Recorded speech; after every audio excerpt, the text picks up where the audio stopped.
আসসালামু আলাইকুম। কবুতরের খাবারের মধ্যে একটা পরিবর্তন আনলাম। আমি আগে শুধু গম খাওয়াইছিলাম। এর ভিতরে মাঝে কিছু দিন ধরে অতিরিক্ত বৃষ্টি পড়ার কারণে সরিষা ভাজায় দিয়েছিলাম, কিন্তু এখন ওই যে মিক্সচার যেটা পাওয়া যায় বাজারে ওইটা এনে দিছি।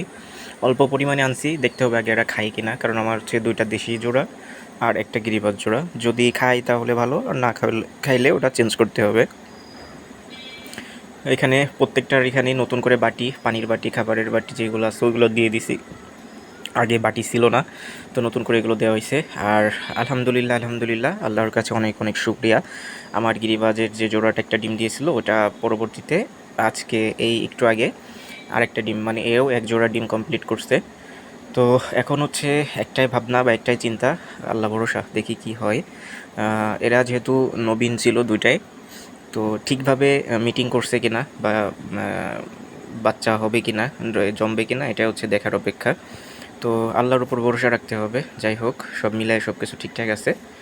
তো এখন আমার দুই জোড়া কবুতরের ডিম আছে, আর মাঝখানে যে দেশি জোড়া ওটাও খুব শীঘ্রই ইনশাল্লাহ ডিম পেড়ে দিবে।